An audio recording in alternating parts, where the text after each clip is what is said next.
गोविंद हरे मुरारे, हे नाथ नारायण वासुदेव। कृष्णाय वासुदेवाय हरिये परमात्मने प्रणतक्लेशनाशाय गोविंदाय नमो नमः। ओम नमो भगवते वासुदेवाय, ओम नमो भगवते वासुदेवाय, ओम नमो भगवते वासुदेवाय। बोलिए प्रेम से वृंदावन बिहारी लाल की जय। अथ नवमो अध्याय श्री कृष्ण का उखल से बांधा जाना। श्री शुकवाच एकदा गृहदासीषु यशोदानंद गेहिनी कर्मांतर नियुक्तास्तु निर्मंथ संदधि। श्री सुखदेव जी कहते हैं कि परीक्षित, एक समय की बात है कि नंद रानी यशोदा जी ने घर की दासियों को तो दूसरे के कामों में लगा दिया और स्वयं अपने लाला को मक्खन खिलाने के लिए दही मथने लगी। मैंने तुमसे अब तक भगवान की जिन जिन बाल लीलाओं का वर्णन किया है, दधी मंथन के समय वे उन सबका स्मरण करती और गाती भी जाती थी। वे अपने स्थूल कटिभाग में सूत से बांधकर रेशमी लहंगा पहने हुई थी। उनके स्तनों से पुत्र स्नेह की अधिकता से दूध चला जा रहा था और वे कांप भी रहे थे। नेति खींचते रहने से बाहें कुछ थक गई थी। हाथों के कंगन और कान के कर्णफूल हिल रहे थे। मुंह पर पसीने की बूंदें झलक रही थी। चोटी गुथे हुए मालती के सुंदर पुष्प गिरते जा रहे थे। सुंदर भौहों वाली यशोदा इस प्रकार दही मथ रही थी। उसी समय भगवान श्री कृष्ण स्तन पीने के लिए दही मथती हुई अपनी माता के पास आए। उन्होंने अपनी माता के हृदय में प्रेम और आनंद को और भी बढ़ाते हुए दही की मथानी पकड़ ली तथा उन्हें मथने से रोक दिया। श्री कृष्ण माता यशोदा की गोद में चढ़ गए। वात्सल्य स्नेह की अधिकता से उनके स्तनों से दूध तो स्वयं झड़ ही रहा था। वे उन्हें पिलाने लगी और मंद मंद मुस्कान से युक्त उनका मुख देखने लगी। इतने में ही दूसरी ओर अंगीठी पर रखे हुए दूध में उफान आ गया। उसे देखकर यशोदा जी उन्हें अतृप्त ही छोड़कर जल्दी से दूध उतारने के लिए चली गई। इससे श्री कृष्ण को कुछ क्रोध आ गया। उनके लाल लाल होठ फड़कने लगे। उन्हें दांतों से दबाकर श्री कृष्ण ने पांसी पड़े हुए लोढ़े से दही का मटका फोड़ फाड़ डाला। बनावटी आंसू आंखों में भर लिए और दूसरे घर में जाकर अकेले में बासी माखन खाने लगे। यशोदा जी आटे हुए दूध को उतारकर फिर मथने के घर में चली आई। वहां देखती है तो दही का मटका टुकड़े टुकड़े हो गया है। वे समझ गई कि यह सब मेरे लाला की ही करतूत है। साथ ही उन्हें वहां न देखकर यशोदा माता हंसने लगी। इधर उधर ढूंढने पर पता चला कि श्री कृष्ण एक उल्टे हुए उखल पर खड़े हैं और छीके पर का माखन ले लेकर बंदरों को खूब लुटा रहे हैं। उन्हें यह भी डर है कि कहीं मेरी चोरी खुल ना जाए, इसलिए चौकन्ने होकर चारों ओर ताकते जाते हैं।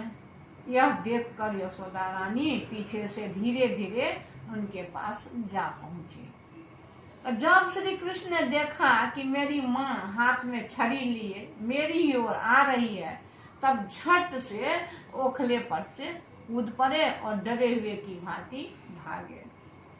परीक्षित, बड़े बड़े योगी तपस्या के द्वारा अपने मन को अत्यंत सूक्ष्म और शुद्ध बनाकर भी जिनमें प्रवेश नहीं करा पाने की बात तो दूर रही, उन्हीं भगवान के पीछे पीछे उन्हें पकड़ने के लिए यशोदा जी दौड़ पड़ी।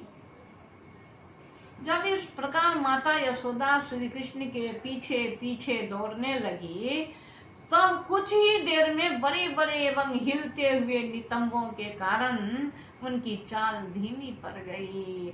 वेग से दौड़ने के कारण चींटी की गांठ ढीली पड़ गई।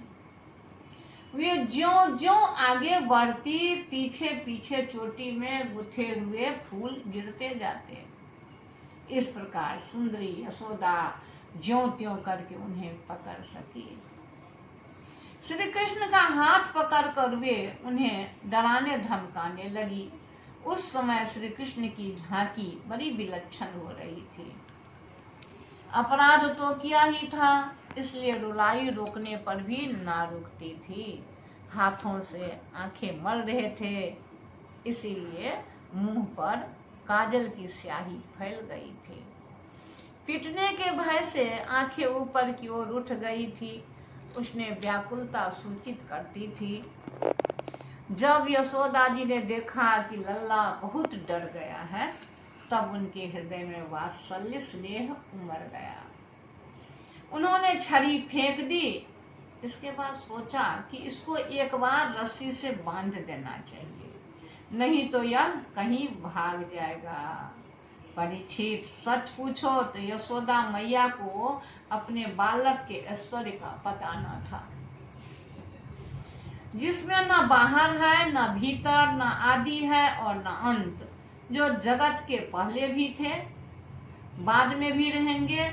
इस जगत के भीतर तो है ही, बाहरी रूपों में भी हैं।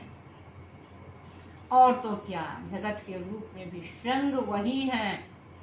यही नहीं, जो समस्त इंद्रियों से परे और अव्यक्त है, उन्हीं भगवान को मनुष्य का स्वरूप धारण करने के कारण पुत्र समझकर यशोदा जी ने रस्सी से उखल में ठीक वैसे ही बांध देती है जैसे कोई साधारण सा बालक हो।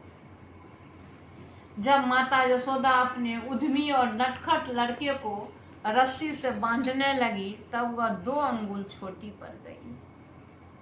तब उन्होंने दूसरी रस्सी लाकर उसमें जोड़ दी। जब वह भी छोटी हो गई, तब उसके साथ और जोड़ी। इस प्रकार वे ज्यों ज्यों रस्सी लाती और जोड़ती गई, त्यों त्यों जुड़ने पर भी वे सब 2-2 अंगुल छोटी पड़ती गई। यशोदा रानी ने घर की सारी रस्सियां जोड़ डाली, फिर वे भगवान श्री कृष्ण को ना बांध सकी। उनकी असफलता पर देखने वाली गोपियां मुस्कुराने लगी। वे स्वयं मुस्कुराते हुई आश्चर्यचकित हो गई। भगवान श्री कृष्ण ने देखा कि मेरी माँ का शरीर पसीने से लथपथ हो गया था, चोटी में गुथी हुई मालाएं गिर गई और वे बहुत थक भी गई। तब कृपा करके वे स्वयं भी अपनी माँ के बंधन में बंध गए। परीक्षित, भगवान श्री कृष्ण परम स्वतंत्र है। ब्रह्मा, इंद्र आदि के साथ यह संपूर्ण जगत उनके बस में है। फिर भी इस प्रकार बंध कर उन्होंने संसार को यह बात दिखला दी कि मैं अपने प्रेमी भक्तों के बस में हूँ। ग्वालिनी यशोदा ने मुक्तिदाता मुकुंद से जो कुछ अनिवर्चनीय कृपा प्रसाद प्राप्त किया, वह प्रसाद ब्रह्मा पुत्र होने पर भी, शंकर आत्मा होने पर भी और वक्ष स्थल पर विराजमान लक्ष्मी अर्धांगिनी होने पर भी न पा सके। यह गोपिका नंदन भगवान अनन्य प्रेमी भक्तों के लिए जितने सुलभ हैं, उतने देहाभिमानी कर्मकांडी एवं तपस्वियों को तथा अपने स्वरूप भूत ज्ञानियों के लिए भी नहीं है। इसके बाद नंद रानी यशोदा जी तो घर के काम धंधों में उलझ गई और उखल में बंधे हुए भगवान श्याम सुंदर ने उन दोनों अर्जुन वृक्षों को मुक्ति देने की सोची, जो पहले यक्षराज कुबेर के पुत्र। इनके नाम थे नलकुबर और मणिग्रीव। इनके पास धन, सौंदर्य और ऐश्वर्य की पूर्णता, इनका घमंड देखकर ही देवर्षि नारद जी ने इन्हें शाप दे दिया था और ये वृक्ष हो गए थे। इस प्रकार नवमो अध्याय श्रीमद् भागवत महापुराण का 9वां अध्याय श्री कृष्ण का उखल से बांधा जाना समाप्त हुआ। इति श्रीमद् भागवते महापुराणे पारमहंस्यां संहितायां 10वें स्कंदे पूर्वार्धे गोपी प्रसादो नाम 9वां अध्याय समाप्त। बोलिए प्रेम से कृष्ण भगवान की जय।